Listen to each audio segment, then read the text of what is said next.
fellow colleagues from various universities and colleges of higher education institution of the country.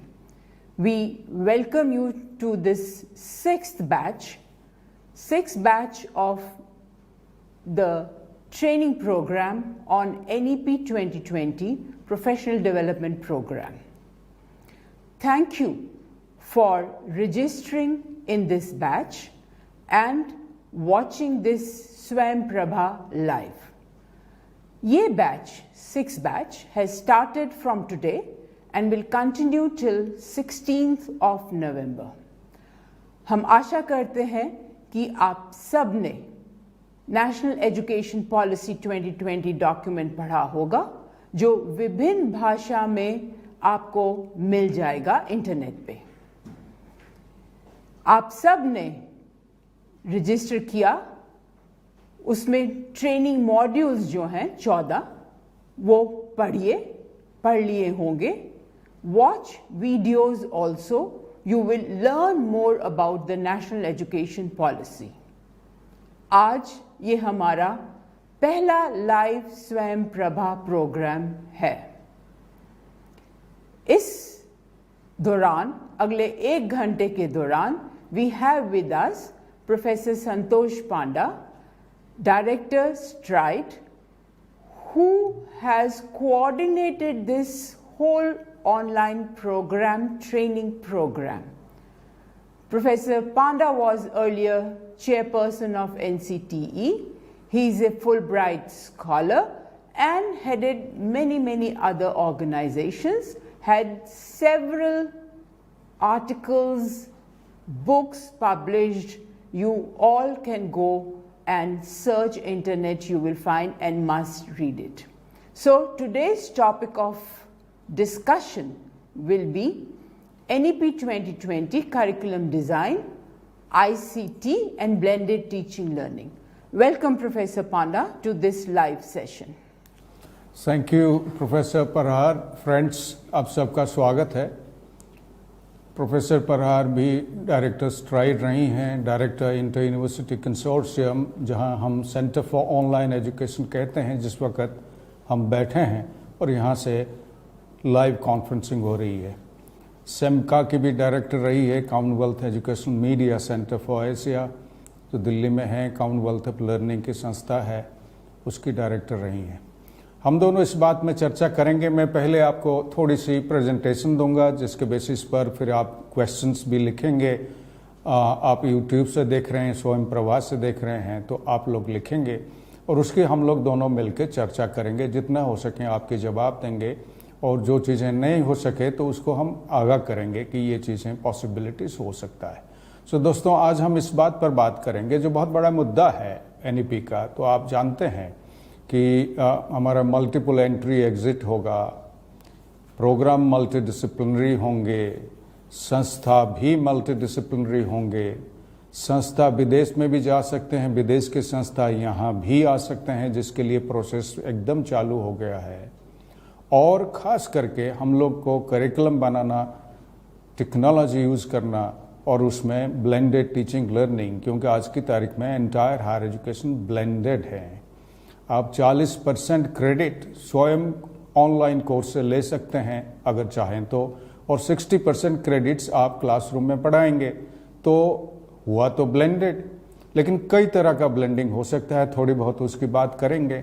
और कैसे curriculum design करें हम लोग, थोड़ी सी और कैसे अपनी पढ़ने पढ़ाने तरीके को इम्प्रूव कर सकें ताकि स्टूडेंट्स को फ़ायदा हो। So friends, let us proceed. आप वाकिफ़ हैं या आप स्क्रीन पर देख सकते हैं कि NEP 2020 के जो मुद्दे हैं, जो सबसे बड़ा, जो कई मुद्दे उन्होंने रिकमेंडेशंस दिए हैं, जो NEP 2020 को अलग से दूसरों से 86 पॉलिसी, 68 पॉलिसी तमाम से अलग बनाता है। ये कंप्लीट एक ट्रांसफॉर्मेशन की बात कर रही हैं, चाहे इंफ्रास्ट्रक्चर हो, चाहे फैकल्टी स्ट्रेंथ हो, चाहे प्रावधान हो, और चीज़ें, पॉलिसी हो और इंस्टीट्यूशनल पॉलिसी हो, टीचर का प्रोफेशनल डेवलपमेंट हो और उसमें टेक्नोलॉजी का उपलब्ध हो और हमारा करिकुलम टीचिंग लर्निंग उसको और बेहतर बनाया जाए और फाइनली उसके असेसमेंट स्ट्रैटेजी को बेहतर बनाया जाए और क्रॉस बॉर्डर डिलीवरी भी हो। तो इनमें भारतीय ज्ञान परंपरा को सबसे महत्व दिया गया है कि हमारा अपना कल्चर, अपनी धरती, अपनी हिस्ट्री, अपनी ट्रेडिशन और अपनी कॉन्टेक्स्ट, उसके हिसाब से हम पढ़ाएं। और बेहतर यही होगा कि हम अपनी कॉन्टेक्स्ट पर रिसर्च करते हुए जो अपनी तरीके पढ़ने पढ़ाने का वो हम निकालें। विदेश का इंटरनेशनल इम्पोर्टेंट मॉडल्स जो है तो वो भी हमें मदद करें, लेकिन हम अपनी धरती और ज्ञान परंपरा के तहत हम चलें। चाहे वो ज्ञान परंपरा साइंस टेक्नोलॉजी को हो, मैथमेटिक्स को हो, सोशल साइंस को, इकोनॉमिक्स को हो, पॉलिटिक्स की हो, चाहे चाणक्य नीति की पॉलिटिक्स हो, चाहे वो जैसे लोक विद्या आज की तारीख में कहा जाता है कि हमारा जितनी वोकेशनल एजुकेशन स्किल की बातें हैं वो हमारा ट्रेडिशनली काफ़ी स्ट्रॉन्ग है। मैथमेटिक्स और अरिथमेटिक, ज्योमेट्री इसकी सबसे बड़ा एग्जाम्पल है, जिसको भारतीय गणित कहते हैं। जो मूल जहाँ से शुरू हुआ वो भारत से शुरू हुआ, वो भारतीय गणित है। तो इस तरह का भारतीय ज्ञान परंपरा को हमें साथ लेके चलना है। किसी भी चीज़ हम पढ़ा रहे हैं या बच्चे पढ़ रहे हैं या रिसोर्सेज टेक्स्ट बुक्स हम डेवलप कर रहे हैं तो हमारी एग्जाम्पल्स ज़्यादा हो और जहाँ ज़रूरत हो तो हमें विदेश से लें। मल्टीपल एंट्री एग्जिट फ्लेक्सिबिलिटी की बात हुई है एकेडमिक बैंक ऑफ क्रेडिट्स की। हर स्टूडेंट जैसे अंडर ग्रेजुएट 4 साल का 1 साल करेंगे, चले जाएंगे, फिर आएंगे तो उसकी बातें करेंगे, मल्टी डिसिप्लिनरी की बातें करेंगे। हमारा इंटर डिसिप्लिनरी आज तक तो चलता रहा है। मल्टी डिसिप्लिनरी का मतलब ये हुआ आप दूसरी सब्जेक्ट भी लेंगे, कितने ले सकते हैं, कितने क्रेडिट, उसके भी चर्चा करेंगे। और इंटीग्रेटेड हो, फिजिकल, इमोशनल, साइकोलॉजिकल और मोरल, एथिकल, स्पिरिचुअल सभी मिलते हुए वो चलें ताकि बच्चे का डेवलपमेंट इंटीग्रेटेड हो, उसके भी बातें करेंगे। और ग्राउंडेड इन प्रैक्टिस, और जितनी थ्योरी हम पढ़ा रहे हैं उसकी भी चर्चा करेंगे। एनईपी लगभग 50-50 फॉर्मुलेशन कह रहा है। 50% आप डिसिप्लिन कोर, डिसिप्लिन इलेक्टिव लेके चलें जो थ्योरी हो और उसमें भी एक्टिविटीज़ हो, और 50% लगभग आप उसको एक्टिविटीज़, प्रैक्टिकम और इंटर्नशिप में लगाएं, और उसमें थोड़ी बहुत रिसर्च स्किल डेवलपमेंट और रिसर्च इंटर्नशिप में भी जाएगा, उसके थोड़ी बहुत चर्चा करेंगे। Social life skills, employability skills जो मुद्दे हैं, सोशल जीवन जीने के लिए जितनी तरीके, जितनी स्किल्स, कॉम्पिटेंसी चाहिए उसको डेवलप करें। और एम्प्लॉयबिलिटी स्किल्स दूसरी सब्जेक्ट, दूसरी डिसिप्लिन से लें या अपने डिसिप्लिन में कॉम्पिटेंसी और ज़्यादा बेहतरीन ढंग से डेवलप करें जो किसी न किसी एम्प्लॉयमेंट से जुड़ा हुआ हो, इंक्लूडिंग सेल्फ एम्प्लॉयमेंट। खास करके बात करेंगे थोड़ी बहुत टेक्नोलॉजी एनेबल लर्निंग, क्योंकि एनईपी ने कहा है कि साहब हर शिक्षा जो है हायर एजुकेशन में, खास करके higher education, further education, professional education, ये तमाम ब्लेंडेड हो जाएंगे। चाहे जो क्लासरूम में पढ़ा रहे हों वो किस तरह टेक्नोलॉजी इस्तेमाल करेंगे, जो डिस्टेंस ऑनलाइन लर्निंग में पढ़ा रहे हैं वो किस तरह इसको इस्तेमाल करेंगे, तो इसकी ब्लेंडिंग हो। और करिकुलम डाइवर्स, इंक्लूसिव, कॉन्टेक्चुअल हो, उसकी एक एग्जाम्पल दिखाएंगे आपको।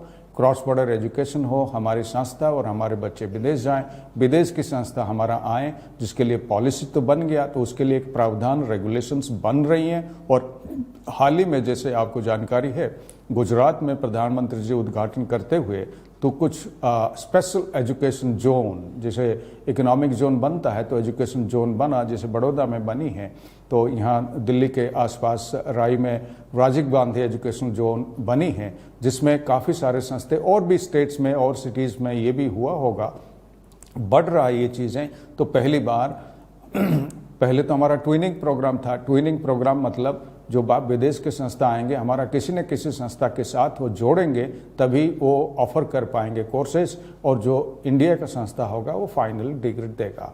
और आज की तारीख में यूजीसी का रेगुलेशन भी जारी है, आप उसको डाउनलोड कीजिएगा, जो कहता है कि साहब आप डुअल डिग्री और आप जॉइंट डिग्री प्रोग्राम दे सकते हैं, उसकी रेगुलेशन शामिल है। और इग्नो में हम लोग डुअल डिग्री की प्रावधान ऑलरेडी क्रिएट किया है। अगर आप इग्नो से 2 प्रोग्राम लेंगे, 1 सेमेस्टर का फासला होगा। अगर आप एक इग्नो से लेंगे, एक विदेश बाहर से लेंगे, आउटसाइड, चाहे फेस टू फेस हो, तो वो भी प्रावधान है और वो लागू हो चुका है। लगभग 45 प्रोग्राम इग्नो ने अपनी बास्केट में डाला कि जो हमारा डुअल डिग्री प्रोग्राम में जा सकता है, तो वो 45 में से आप चूज कर सकते हैं। कहीं आप पढ़ रहे हैं तो इग्नो में भी आप एक सर्टिफिकेट, डिप्लोमा डिग्री कर सकते हैं, जिसमें रिसर्च डिग्री यूजीसी कह रहा है शामिल नहीं होगा, पीएचडी प्रोग्राम डुअल डिग्री में अलाउड नहीं होगा। Distance online learning, national higher education qualifications framework, इसकी चर्चा करेंगे। सो दोस्तों आगे चलते हैं। तो आपके सामने आप देख पा रहे होंगे, आपके सामने चाहे आप face to face, distance, online, blended, कहीं भी किसी भी सिचुएशन पर आप पढ़ा रहे हैं, ये 5 चीज़ें जो आपके सामने हैं तो आपको करना जरूरी है अपना टीचिंग लर्निंग में।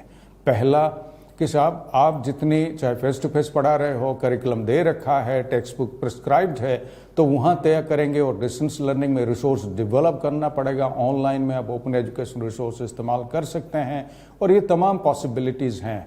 तो distance, face to face, online, इसको आप मिला भी सकते हैं। और जो एनईपी उसकी बात कर रहा है, चाहे फेस टू फेस पढ़ाएं तो distance, online, open education resources, MOOCs को ले सकते हैं, माइक्रो क्रेडेंशियल कोर्सेज को ले सकते हैं जो छोटे छोटे स्किल्स डेवलप करेंगे। अगर आप डिस्टेंस ऑनलाइन में पढ़ा रहे हैं तो उसमें आपको face to face engagement for skill development एक जरूरी प्रावधान इसमें आ रहा है। उसमें रेगुलेटर्स भी तैयार करेंगे और कल को रेगुलेशन बदल भी रहा है। तो आप पहला है ट्रांसमिशन, आप अपनी इंफॉर्मेशन कैसे बच्चों के तक पहुंचाएंगे, रिसोर्सेस, लेक्चरिंग, अदर्स पॉसिबिलिटीज, उसकी बात करेंगे। इंटरेक्शन करवाना जरूरी है जो हमारे सिस्टम में बहुत कम हो पाता है बिकॉज ऑफ लार्ज नंबर। तो इसलिए ट्यूटोरियल्स की प्रावधान यूजीसी ने क्रिएट किया था, ट्यूटोरियल हो रहे हैं तो लेकिन उसमें उतनी प्रावधान नहीं हो पा रहा है। लेकिन किसी न किसी रूप में आपको स्ट्रैटेजाइज करना है कि साहब इंटरेक्शन किस तरह करना है। बच्चों के बीच में कोलैबोरेटिव प्रोजेक्ट्स, असाइनमेंट्स कैसे कराएंगे उसके भी होना चाहिए, और बच्चों को मौका देना चाहिए वो काम करते हुए, पढ़ते हुए, एक्टिविटी करते हुए और एक्टिविटी करने के बाद उसके ऊपर गौर करें, जिसको आप कहेंगे रिफ्लेक्शन। रिफ्लेक्शन सबसे ज़्यादा उनकी क्वालिटी लर्निंग को बढ़ाता है, क्वालिटी ऑफ लर्निंग को सबसे ज़्यादा बढ़ाता है। बच्चों के पास प्रैक्टिकल एक्सपीरियंस आता है, प्रैक्टिकल करते हुए और प्रैक्टिकल सोचते हुए, जिसको आप कहेंगे गौर करना, रिफ्लेक्शन। और फाइनली हमारा असेसमेंट ऐसा हो कि जो ट्रेडिशनल असेसमेंट हो रहा है तो उससे काफ़ी बेहतर हो कि साहब असेसमेंट इस तरह का हो कि बच्चे जो सीख गया है, अपने जहन में चला गया है, उसको काल को लाइफ भर, जीवन भर वो उसको काम में लगा सकता है, तो उसकी असेसमेंट होनी चाहिए। उसकी थोड़ी बहुत हम लोग बातें करेंगे। सो दोस्तों, कोई भी आप पढ़ाते हो तो आप इस ढंग से अगर आप सिस्टमैटिकली प्रोसीड करें, चाहे क्लासरूम में पढ़ाते हो, डिस्टेंस, ऑनलाइन, कहीं भी, तो आप अपना एक प्रोग्राम डिज़ाइन करते हैं, प्रोग्राम को डेवलप करते हैं, उसको डिलीवर करते हैं, चाहे लेक्चर माध्यम से, चाहे डिस्टेंस लर्निंग, चाहे डिस्कशन, एंड कई तरह की प्रावधान है। प्रोग्राम को आप कुछ साल तक मेंटेन करेंगे, फिर उसको रिवाइज करेंगे, फिर उसको आप प्रेफरेबली अगर आप प्रोग्राम को इवैल्यूएट करें, किसी न किसी तरह बच्चों से फीडबैक लें, बच्चों की सेटिस्फैक्शन, बच्चों की एम्प्लॉयबिलिटी, वो कहाँ नौकरी करते हैं, आपके प्रोग्राम के बारे में क्या कहते हैं, उसकी सजेशन लेके, एक्सपर्ट के साथ मिलते हुए और एम्प्लॉयर से बात करते हुए, एक्रेडिटेशन एजेंसी का इंडिकेटर्स को सामने रखते हुए अगर आप रिवाइज करेंगे, वो एक बेहतरीन होलिस्टिक रिवीजन माना जाएगा, चाहे वो क्लासरूम में पढ़ाए, चाहे आप डिस्टेंस से पढ़ाए। आपके सामने फॉर्मुलेशन है जो नेशनल एजुकेशन पॉलिसी इसकी बात कर रहा है कि सब फ्लेक्सिबल करिकुलर स्ट्रक्चर हो। उसकी एक आंकड़ा में दिखाऊंगा, 4 साल undergraduate programme university grants commission की जो चर्चा में है, दिल्ली विश्वविद्यालय उसको इम्प्लीमेंट कर दिया, काफ़ी क्रेडिट इंक्रीज करते हुए उसको इम्प्लीमेंट कर दिया। CUET के टेस्ट के माध्यम से फर्स्ट बैच अभी शुरू होने वाला है, लगभग सीटें भर रही हैं, और JNU और संस्था जामिया इसको भी लागू कर दिए हैं। तो इसमें रहेगा कैसे कि आप जितनी स्किल कॉम्पिटेंसी डेवलपमेंट कोर्सेज हैं तो आप इंडस्ट्री के साथ मिलके करें, और जिसके लिए national skill qualifications framework ministry of skill and entrepreneurship का है। नेशनल स्किल क्वालिफिकेशन क्या कहता है कि जितनी स्किल कॉम्पिटेंसी की कोर्सेज आप पढ़ाएंगे, एक्टिविटी आप देंगे, जो हमारा लेवल है स्कूल से लेके यूनिवर्सिटी और रिसर्च PhD डिग्री तक, उसकी हर लेवल में, first year, second year undergraduate, third year, हर लेवल में उसी कोर्स के रिलेटेड उसकी कॉम्पिटेंसी कैसे होना चाहिए, आपको कैसे पढ़ाना चाहिए, कॉम्पिटेंसी को कैसे असेसमेंट करना चाहिए, जो स्किल बेस्ड है वो तय है, जिसके बेसिस पर हमारा national higher education qualifications framework जो चर्चा में है वो बना हुआ है, उसके मैं जिक्र करूंगा। तो इंडस्ट्री एकेडेमिया लिंकेज होनी चाहिए, एटलीस्ट स्किल बेस्ड कोर्सेज को डेवलप करने के लिए इंडस्ट्री के साथ बैठते हुए करिकुलम डिज़ाइन डेवलपमेंट हो, पढ़ाना भी जाए। हाल ही में यूजीसी ने प्रोफेसर ऑफ प्रैक्टिस शुरू किया कि जो इंडस्ट्री से हैं, जिनके पास पीएचडी नहीं है, 10, 15, 20 साल का टीचिंग एक्सपीरियंस नहीं है, उनको भी प्रोफेसर ऑफ प्रैक्टिस लिया जाए, जो बाकायदा फुल टाइम अपॉइंटमेंट होगा, लागू हो चुका है। और जो प्रोफेसर्स आपकी स्किल बेस्ड कोर्सेज को डिज़ाइन करेंगे और पढ़ाएंगे, उससे बहुत फ़ायदा होगा। तो कोई भी स्किल में, कॉम्पिटेंस में, आप वोकेशन में या प्रोफेशन में और जॉब रिलेटेड कोर्सेज में आप करते हैं, मल्टीपल एंट्री एंड एग्जिट होगा, आना जाना चलता रहेगा, अपना क्रेडिट एक्यूमुलेट करते रहेंगे। वो क्रेडिट को एकेडमिक बैंक ऑफ क्रेडिट, अपना जो एनरोलमेंट नंबर है या जो नंबर आपको मिलेगा उसमें खाते में आप जमा करते रहोगे और आप डिसाइड करोगे मैं ये क्रेडिट को इकट्ठे करके इस पर डिग्री लेना चाहता हूँ, और जो संस्था सबसे ज़्यादा उसमें क्रेडिट एक्यूमुलेशन किया होगा या आपको पढ़ाया होगा, वो संस्था डिग्री देगा। सो मल्टीपल एंट्री और एग्जिट, उसके भी एक उदाहरण आपके सामने रखेंगे जो चलता रहना चाहिए। कम्युनिटी एंगेजमेंट एंड सर्विस सबसे ज़्यादा जरूरी है, हो नहीं रहा था, किसी न किसी रूप में स्टूडेंट सर्विस होता था। वो तमाम चीज़ें जो हम लोग तो करते थे, आजकल वो स्कूल से हट गया है और कॉलेज यूनिवर्सिटी से भी लगभग हट गया है। तो सोशल सर्विस हुआ करता था, आजकल रेड क्रॉस और तमाम चीज़ें आ गया। कुछ भी किसी भी तरह प्रावधान, उसमें कम्युनिटी एंगेजमेंट होना चाहिए। कम्युनिटी एंगेजमेंट सिर्फ समाज के साथ जोड़ना और समाज सेवा करना नहीं है, समाज के साथ मिलते हुए आपका जो करिकुलम है, एक्टिविटीज़ हैं जो पढ़ा रहे हैं, कोई भी सब्जेक्ट, वो किसी ना किसी समाज में जाके बच्चा उसको अप्लाई करेगा, उसका एक असाइनमेंट रिपोर्ट आपको देगा जो असेसमेंट में आएगा, उसको लागू कैसे करेगा कम्युनिटी में, क्योंकि आखिर उसको कम्युनिटी समाज पर जीना है, स्कूल पर जीना नहीं है लाइफ भर। रिसर्च और इंटर्नशिप लगभग 1/4 क्रेडिट, 25% क्रेडिट की रिसर्च की बात की गई है 4 ईयर अंडर ग्रेजुएट प्रोग्राम में, और जिसमें रिसर्च इंटर्नशिप हो और जो स्किल बेस्ड प्रोग्राम्स आप दे रहे हैं उसके भी इंटर्नशिप हो, तो उसके भी चर्चा करेंगे। एनवायरनमेंट, वैल्यू बेस्ड एजुकेशन होनी चाहिए। एनवायरनमेंट के बारे में स्कूल से लेके ऊपर यूनिवर्सिटी, कॉलेज, यूनिवर्सिटी तक एनवायरनमेंट की जानकारी होनी चाहिए। वैल्यू बेस्ड एजुकेशन होनी चाहिए, चाहे वैल्यू एक अलग तरह का कोर्सेस हो, चाहे वैल्यू एजुकेशन आपकी किसी भी सब्जेक्ट पढ़ा रहे हैं तो उसमें शामिल हो। इंडियन लैंग्वेज, कल्चर, आर्ट, ये बहुत बड़ा मुद्दा है। एनईपी ने कहा है 2 तरह की चीज़ें कंपलसरी होंगे, चाहे आप कोई भी डिसिप्लिन, प्रोफेशनल एजुकेशन आप पढ़ा रहे हो। एक पहला लिबरल आर्ट्स एजुकेशन सबके लिए कंपलसरी होगा, एक मानसिक संतुलन के लिए और एक इंटीग्रेटेड पर्सनालिटी के लिए सभी का पढ़ना जरूरी है। Liberal arts education compulsory. आप कुछ भी चीज़ पढ़ा रहे हो, चाहे वो आर्ट पढ़ा रहे हो, ह्यूमैनिटीज़ पढ़ा रहे हो, सोशल साइंस पढ़ा रहे हो, प्रोफेशनल एजुकेशन पढ़ा रहे हो, आपको वोकेशनल एजुकेशन कंपलसरी है। ये 2 चीज़ें जो इंटर्नशिप के तहत भी आएगा, कंपलसरी है, और रिसर्च स्किल भी कंपलसरी है। तो इसलिए Indian language and culture and art और अपनी मातृभाषा से, चाहे मेडिकल हो, इंजीनियरिंग हो, आईटी हो, मैनेजमेंट हो, सोशल साइंस, ह्यूमैनिटीज, तमाम चीज़ें अपनी मातृभाषा में पढ़ सकते हैं। पढ़ना कोई बुरा नहीं है, क्योंकि बल्कि बेहतर है। हम मातृभाषा में सोचते हैं, सिर्फ क्योंकि हम ब्रिटिश रूल्ड हैं, हमको अंग्रेजी हावी है तो अंग्रेज में बोलते हैं तो आप बड़े इंटेलिजेंट माने जाते हैं, ऐसी बात नहीं है। बहुत सारे मातृभाषा में सोचते हैं, कार्रवाई करते हैं, पढ़ते हैं, पढ़ाते हैं और पूरी लाइफ, जीवन भर वो मातृभाषा को ही इस्तेमाल करते हैं। वो अंग्रेजी भाषी से भी ज़्यादा इंटेलिजेंट हो सकते हैं।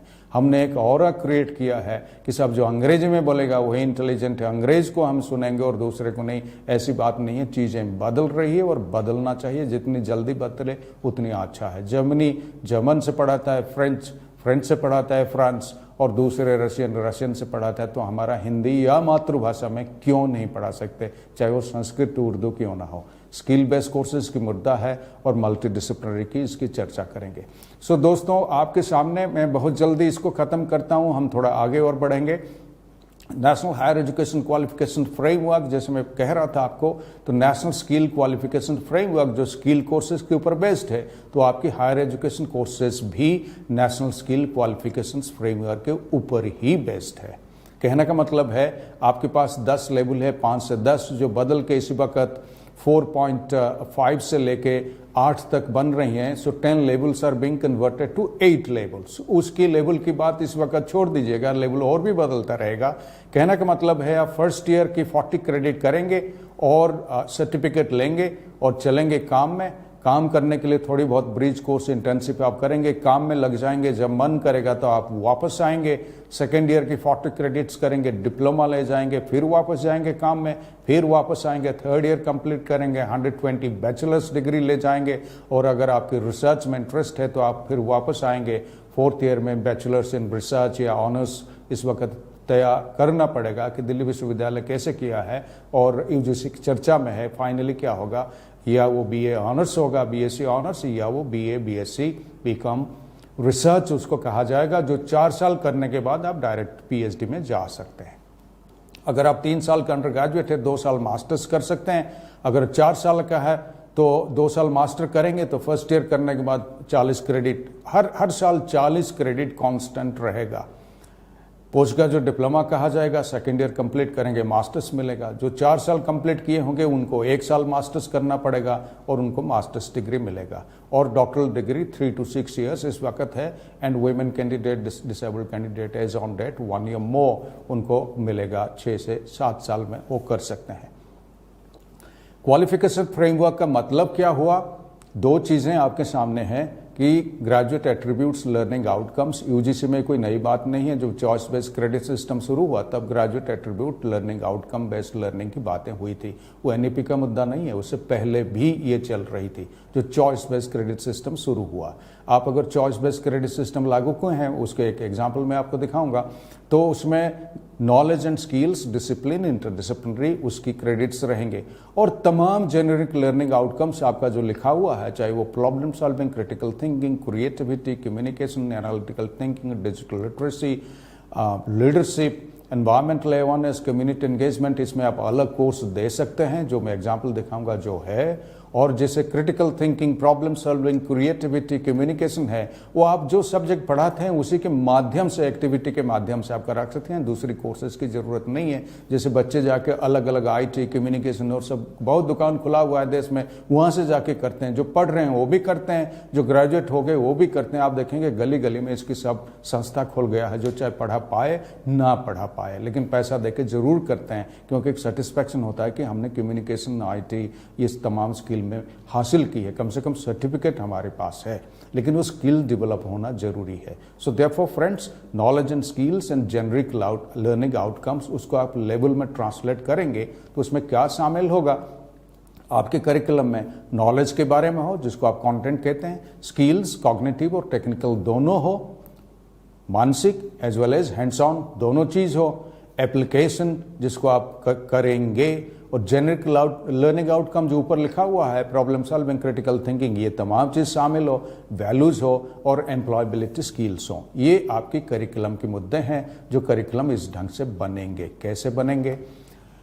UGC as well as NEP 2020 उनका मानना है, और जो professional education, AICT, medical council, NCT, pharmaceutical council, dentist, इन तमाम चीज़ें, ये संस्था जो है, रेगुलेटर्स जो हैं, तो उन्होंने कहा कि साहब हम करिकुलम को 3 बंटे में बांटेंगे, थ्योरी, प्रैक्टिकम, इंटर्नशिप।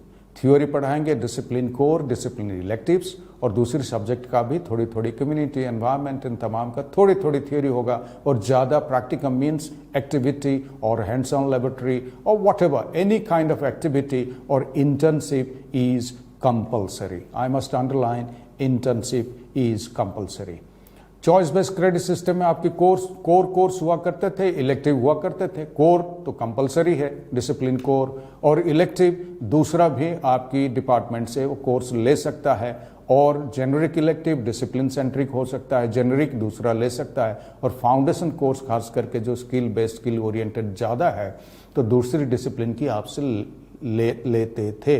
इस वक्त क्या होगा कि आपको जो फाउंडेशन और जो इलेक्टिव है उसको ज़्यादातर अगर आप ओपन अप कर दें, दूसरे डिसिप्लिन को आपसे लेंगे। अगर आप सेम शहर में हैं तो दूसरी कॉलेज से भी ले सकते हैं, टाइम टेबल अलग होना चाहिए। अदरवाइज आप अपनी कॉलेज यूनिवर्सिटी में पढ़ रहे हैं तो आप उसको डिस्टेंस ऑनलाइन लर्निंग से ले सकते हैं। आपके सामने 4 ईयर अंडर ग्रेजुएट प्रोग्राम का फॉर्मुलेशन है जो 160 क्रेडिट सुनाई दे रहा है कि दिल्ली विश्वविद्यालय जो सेमेस्टर लगभग शुरू होने वाला है 176 क्रेडिट का वो 4 साल का प्रोग्राम बनाए हुए हैं, बट लगभग discipline interdisciplinary 48 credit, discipline interdisciplinary elective 32, तो कुल मिला के तो 50% डिसिप्लिन के लिए चला गया। Skill enhancement 16, value 12, internship, community engagement, apprenticeship 12 और research advance discipline courses including internship in research 40 credits, 1/4 research और इंटर्नशिप में चला जा रहा है। तो 160 क्रेडिट की फॉर्मुलेशन आपके पास है जो आपकी 4 ईयर अंडर ग्रेजुएट प्रोग्राम को अभी आपको बदलाना पड़ेगा। 2023 से आपको इसको लागू करना पड़ेगा। उसी लिहाज से मास्टर्स प्रोग्राम भी 2 साल आपके सामने है। 21st सेंचुरी स्किल को आप शामिल करेंगे, अलग माइक्रो क्रेडेंशियल कोर्स पढ़ाएं, अपनी कोर्स अलग कोर्स बनाएं या अपनी कोर्स के माध्यम से पढ़ाएं, कोई एक्टिविटी के माध्यम से। Communication skills, independent learning skills, critical thinking, problem solving, creativity, responsibility skills, एक रिस्पॉन्सिबल इंसान बनना, उसकी स्किल्स जितनी ज़रूरत है, leadership skills, digital literacy, digital skills, knowledge management skills और self regulated self learning skills, ये ज़रूरी है। फ्रेंड्स, आगे जो फॉर्मुलेशन होगा 3 तरह की आपको डिज़ाइन करना पड़ेगा, चाहे आप क्लासरूम में पढ़ाएं, डिस्टेंस में पढ़ाएं, कहीं भी पढ़ाएं। आपको कुछ क्रेडिट तो depending on your choice and प्रावधान, प्रोविजन एंड इंस्टीट्यूशनल पॉलिसी, तो आप कुछ तो सेल्फ लर्निंग पर देंगे ही देंगे। कुछ क्रेडिट बच्चे सेल्फ लर्निंग करेंगे और आप मेंटरशिप प्रोवाइड करेंगे और उसको आके डिस्कस करेंगे, उसके ऊपर असाइनमेंट्स देंगे। फेस टू फेस लर्निंग, जो फेस टू फेस पढ़ा रहे हैं उनकी ज़्यादा होगा, जो डिस्टेंस ऑनलाइन पढ़ा रहे हैं उनकी कम होगा, लेकिन इनकी स्किल बेस्ड होगा।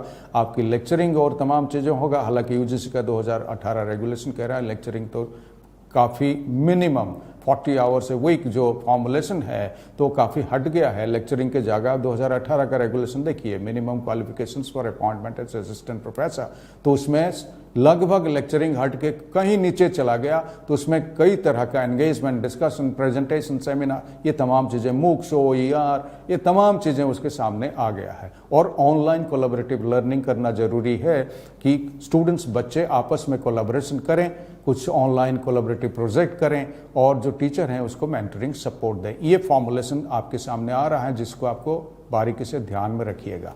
ब्लेंडेड लर्निंग कई तरह का हो सकता है, तो आपके सामने है, इसको बाद में आप वीडियो रोक के देख सकते हैं, जो वीडियो YouTube में उपलब्ध होगा तो उसको आप देख सकते हैं। तो एजुकेशन टेक्नोलॉजी डेवलपमेंट 1998 में विकी आया। विकी हम लोगों को, बच्चों को free of cost collaborative learning platform देता है, उसको आप इस्तेमाल कर सकते हैं। 99 में ईमेल ई-लर्निंग आया, 2012 में मूक्स आया, फिर ओपन टेक्स्ट बुक की बात हुई 2013 में, 2016 में आर्टिफिशियल इंटेलिजेंस आ गया, जो NEP बात कर रहा है उसको इस्तेमाल करें। 17 में ब्लॉकचेन और 2018 ऑनवर्ड्स जो है डाटा सर्विलियंस और एथिकल कंसर्न्स जो हम लोग झेल रहे हैं पिछले 2-3 साल से, तो उसको टेक्नोलॉजिकल डेवलपमेंट के साथ साथ artificial intelligence, machine learning, blockchain technology, internet of things, ये जो तमाम चीज़ें NEP बात कर रहा है, तो उसमें इस वक्त मुद्दा है डाटा सर्विलियंस और डाटा एथिक्स कि वो एथिकल कंसर्न्स और इसकी मुद्दा चर्चे चल रही हैं, तो उसमें पॉलिसीज़ बन रही हैं। तो नेशनल पॉलिसी इसके बारे में भी किसी न किसी रूप में टेक्नोलॉजी एनेबल लर्निंग का, ब्लेंडेड लर्निंग का कोई नेशनल पॉलिसी, और उसमें ये मुद्दे डाटा सर्विलियंस और एथिकल कंसर्न्स, इसको भी एड्रेस करें।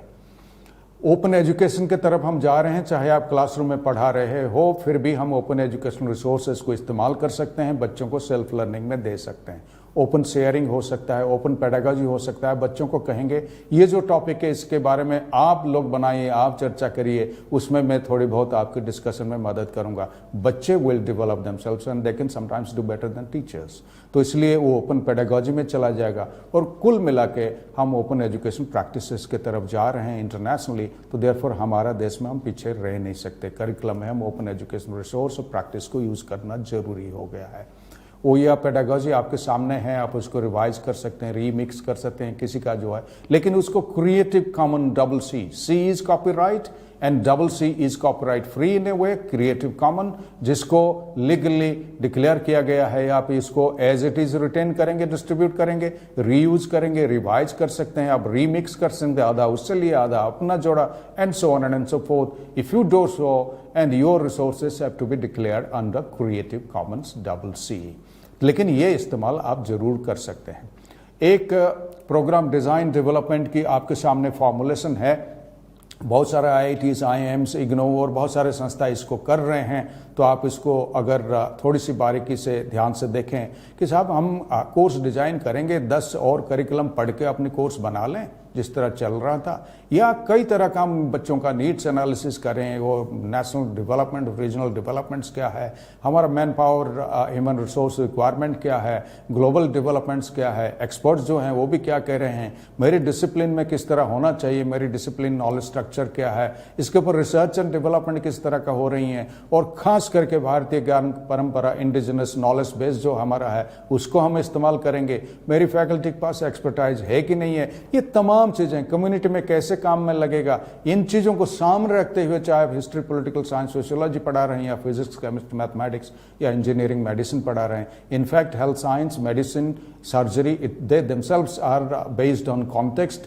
they themselves vary from place to place, from district to district, the practices vary, and therefore they have also to get into this kind of a design कि आपके learner जो student है तो उसकी focus, उसकी learning style, उसकी prior experience क्या है और वो क्या चाहता है या चाहती है, उसके बेसिस पर आप आगे बढ़ें तो ये बेहतरीन एक करिकुलम डिज़ाइन होगा जिसके बेसिस पर आप कॉन्सेप्ट मैपिंग या प्रोग्राम ब्लूप्रिंट डेवलप करेंगे और इसमें से आप लर्निंग आउटकम डिराइव करेंगे। यही बात वही है outcome based of learning UGC में, और जिसको आप बताएंगे कि साहब क्या क्या एक्टिविटीज़ करेंगे कि ताकि मेरी लर्निंग आउटकम वो काम में लगे, उसको प्रैक्टिस में लगाएं, और उसमें आप रिसोर्स प्रोवाइड करेंगे, चाहे आपका lecturing is one of the resources या text book is one of the resources, open education resource is one of the resources, और कई तरह की रिसोर्सेज उपलब्ध है।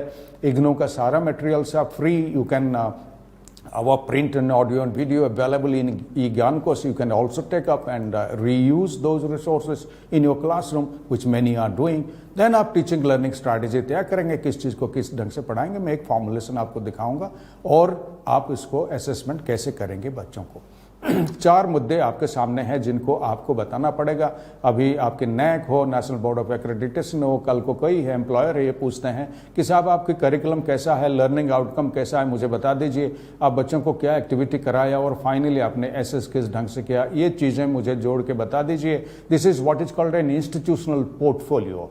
इंस्टीट्यूशनल करिकुलम पोर्टफोलियो आपको बनाना पड़ेगा, ये काफ़ी ज़रूरी है और इसको आपको भी डेवलप करना है, कोई ज़्यादा मुश्किल नहीं है, लेकिन एक ट्रांसपेरेंट है, बच्चों के पास रहेगा, एम्प्लॉय के पास रहेगा, एक्रेडिटेड पेरेंट्स के पास रहेगा और आपके दूसरे कुलीग्स के पास रहेंगे, अक्रॉस द बोर्ड सभी देख पाएंगे। इसमें ट्रांसपेरेंसी होना जरूरी है।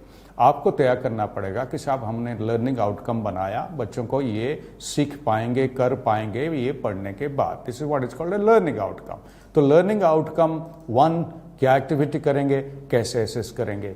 दूसरा, लर्निंग आउटकम, क्या एक्टिविटी करेंगे, कैसे एसेस करेंगे। उसके एक मैपिंग अगर आप बता दो तो बच्चों के लिए भी आसान होता है, टीचर्स के लिए भी आसान होता है, एम्प्लॉयर्स के लिए आसान होता है देखने के लिए। This is part of the institutional portfolio.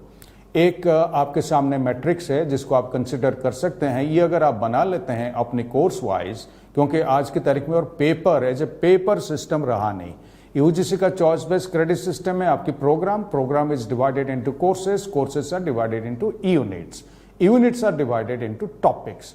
Distance learning में प्रोग्राम भी है, कोर्स भी है, but courses are divided into modules are divided into units. इतनी फर्क है। तो ये मैट्रिक्स जो है तो आप प्रोग्राम के हिसाब से बताएंगे कि आपकी लर्निंग आउटकम क्या है, हर कोर्सेस में कितनी क्रेडिट जाएगा, उसमें क्या एक्टिविटीज़ रहेंगे, कितना टाइम कितना क्रेडिट आप देंगे, और असाइनमेंट एक्टिविटीज़ में कितना टाइम और कितना क्रेडिट देंगे, रिसोर्सेज बच्चा पढ़ेगा उसके ऊपर कितना टाइम आप देंगे, आप इंटरेक्शन कोलैबोरेशन कराएंगे चाहे ऑनलाइन हो चाहे क्लासरूम में हो, कितना टाइम देंगे, और असेसमेंट में आपकी मैं एक एग्जाम्पल दूंगा, असेसमेंट में आप कितनी टाइम और कितनी क्रेडिट्स देंगे और क्या क्या टॉपिक्स उसमें रहेंगे। तो ये अगर मैट्रिक्स आपके सामने हो, सब इसको देखना चाहते हैं, आपको बनाना जरूरी हो गया है। मैं इसको स्किप करूंगा, बाद में देखेंगे। एक प्रोग्राम का, एक सर्टिफिकेट प्रोग्राम का कॉन्सेप्ट मैपिंग आपके सामने हुआ है और उसमें प्रोग्राम लर्निंग आउटकम्स डिराइव हुआ है। उसमें एक कोर्स उठाएं एनवायरमेंटल एजुकेशन जो कम्युनिटी डेवलपमेंट के लिए है, एक्सक्यूज मी, एनवायरमेंटल एजुकेशन जो एनवायरमेंटल साइंस के लिए नहीं है, बीएससी एमएससी के लिए नहीं है, this is for community development. उसकी मैपिंग कैसे हुआ है, उसमें कोर्सेस और मॉड्यूल्स और यूनिट्स कैसे तय हुए हैं और उसके लर्निंग आउटकम्स किस तरह का बनाया गया है।